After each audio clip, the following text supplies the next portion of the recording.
Hey guys, welcome back to my channel. Today I'm going to be talking about what I actually used in my hospital bag.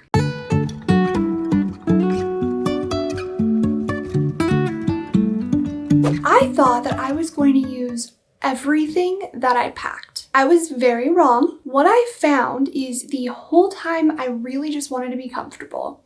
And that included staying in my hospital gown when I was in labor and staying in the nursing gown when I was in recovery. Even though I definitely went out and bought my own nightgown and some other things that would be perfect to wear in the hospital, I wore none of them. What it came down to is I did not expect to be induced when I was, and so I was just not mentally prepared. This led to me packing so much that I did not use and pretty much just disregarding everything that I brought in my hospital bag because I was just out of it. I was physically, mentally, and even emotionally drained after I gave birth. I also discovered that the hospital really does have everything you need after you give birth. So if you're worried about your hospital not having the pads or the underwear or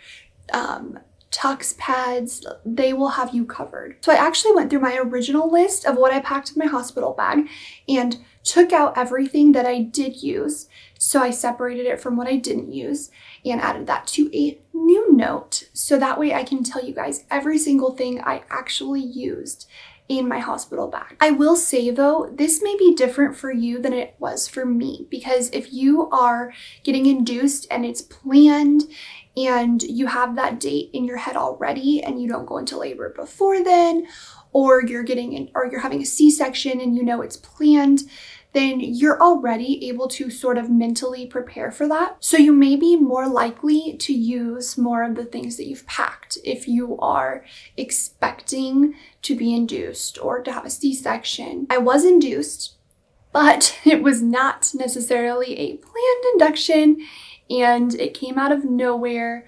It was completely unexpected.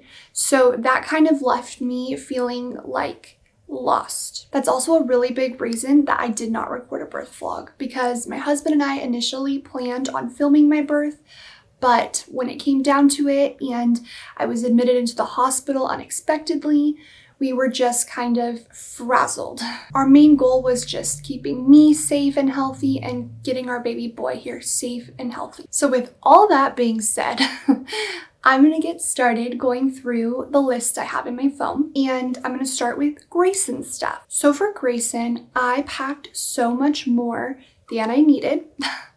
I was worried that I wasn't gonna have enough for him, so I brought several different sized outfits. I brought so many different things. So here are the things that I used for Grayson. I used his letterboard that had his name on it because it is how we did his birth announcement, and I would definitely do that again for our next baby. We also used his bibs pacifier. That was a lifesaver. He immediately loved it. And we were a bit worried about what they tell you as far as nipple confusion goes, but he doesn't seem to have a problem. So we are very thankful for that. And he loves his bibs pacifiers. Every other pacifier he just does not like, but the bibs pacifiers he is obsessed with. So we were not sure if we were going to be pacifier parents. We kind of planned on it, but we were just like, let's just see how it goes. And when we were in the hospital and he started to scream, we were like, where's the pacifier? And that sounds bad, but it really did pacify him. It soothed him immediately. So we were like, okay, this pacifier thing, we're just gonna have to wean him off of it in the future, but it is really useful right now. As far as his outfits go, in my head, I was envisioning putting him in an outfit the day after he was born, and or maybe even the day he was born. That did not happen though, and he was actually just swaddled in the hospital blanket after I had him. So I stayed in the hospital from Friday night to Sunday evening, and I thought in my head, I was like, oh, I'm gonna put him in an outfit for 2 days, maybe. But no, he actually just ended up being swaddled in his hospital blanket that first day, especially because they check them so many times And then they checked their vitals, and they also were checking his blood sugar because he was a little bit teeny tiny and he was born a few weeks early. So they just had to do that for 24 hours. So it would have been a huge pain if I would have put him in a sleeper, because they would have had to unzip that sleeper every single time that they had to check his blood sugar. So with that in mind, we did not put him in any of his outfits except for when we were getting ready to go home. And my husband put him in one of his very cute little onesies. Well, it was way too big because he was way smaller than we expected him to be. So we actually just ended up using the preemie sleeper that we got, and I'm so glad we got that because it did work out perfectly for his size when he was born. But that's it. We literally brought, I think, like 3 different outfits and like 3 different sleepers, and he wore one of them, and it was the only one that was the preemie size. So I'm glad I brought that. Very glad I planned ahead.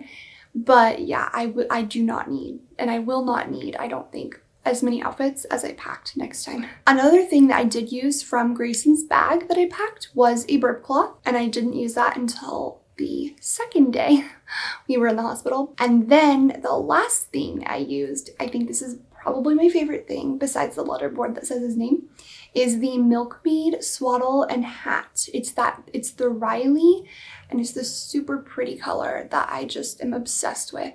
And it matched his letterboard. And that is the last thing that we used, that we packed.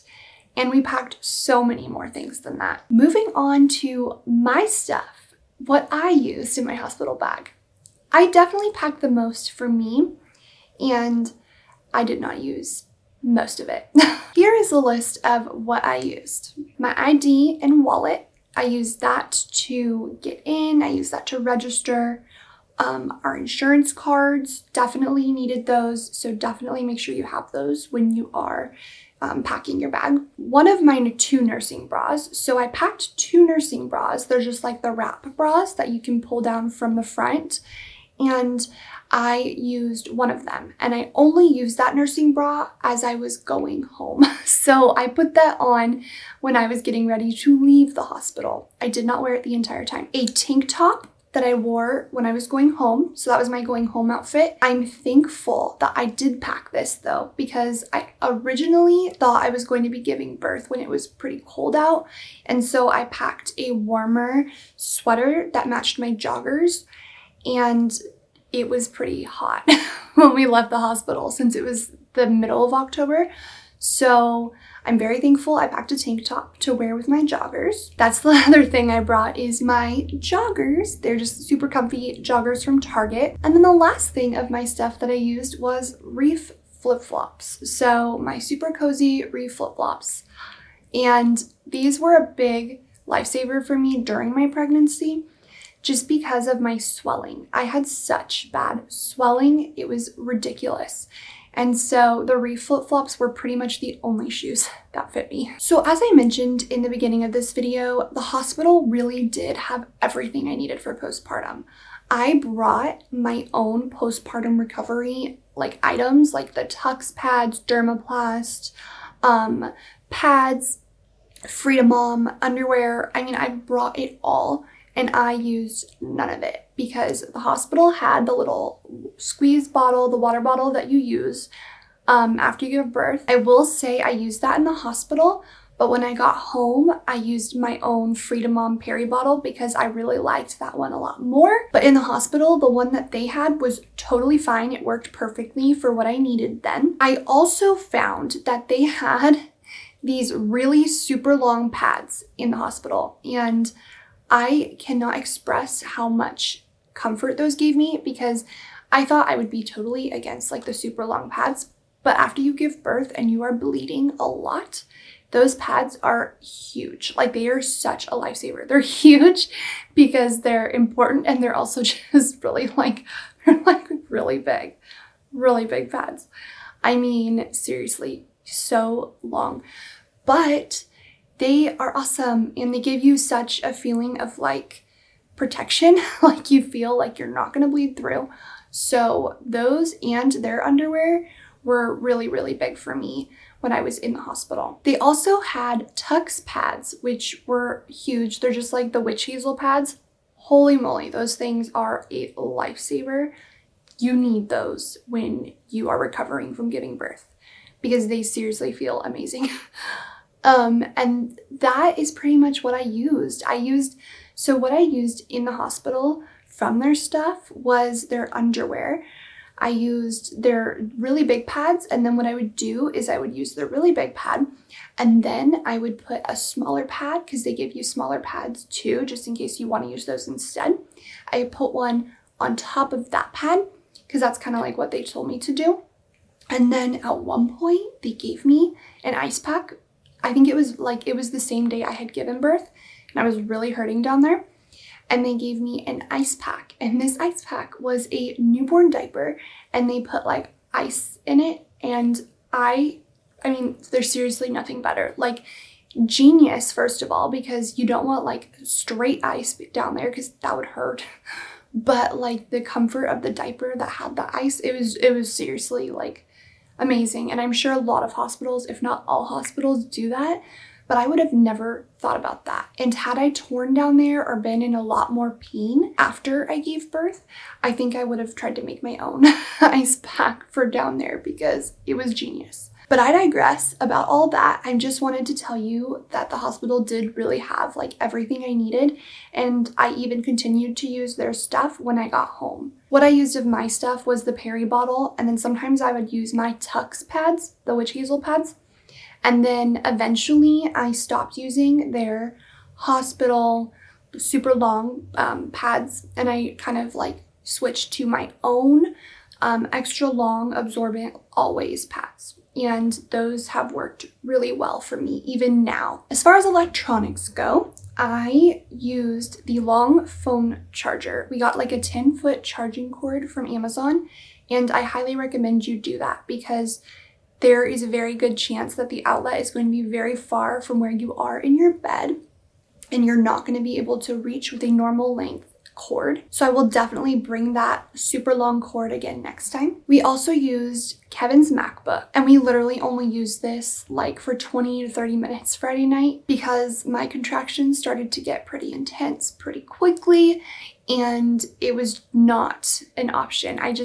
We did not feel like watching Netflix after they got really bad, and I was in a lot of pain. We will bring his MacBook again next time because it's good for entertainment purposes, and you never know if you're gonna have a lot of downtime. And then the last electronic we used was the power block for the charging cord, and we would definitely bring a power block again because otherwise we would not have been able to charge our phones. And I have a list of other things like miscellaneous items that we used, so I will just read those off. We brought some snacks. We did not go to Target or anywhere and stock up on snacks beforehand because I was admitted unexpectedly, but my husband did run home and get some like goldfish crackers and granola bars that we already had. I ate a couple granola bars and that was it. Another thing that we definitely used was a sweater for Kevin because he was very cold. Hospitals are cold, so glad we brought that. Deodorant for both of us, a face mask for each of us. And I packed several face masks for us, and literally we only used one the entire time. So did not need all of those face masks. And I also bought filters that we could put in the face masks because I thought, you know, we're in a hospital, I want some more protection. And so we each used one filter in our face masks. And then this item really should have been under what I packed for me, but for some reason it's under other, so I'm just gonna roll with it.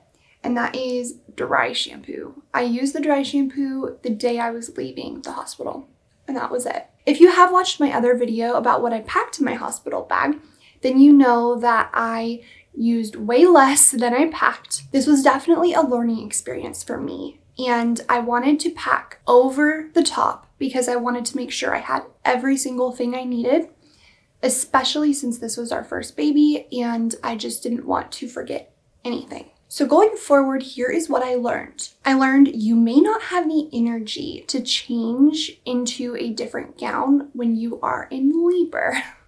So you can bring one if you plan on laboring in your own gown, but I was totally fine just laboring in the hospital's gown.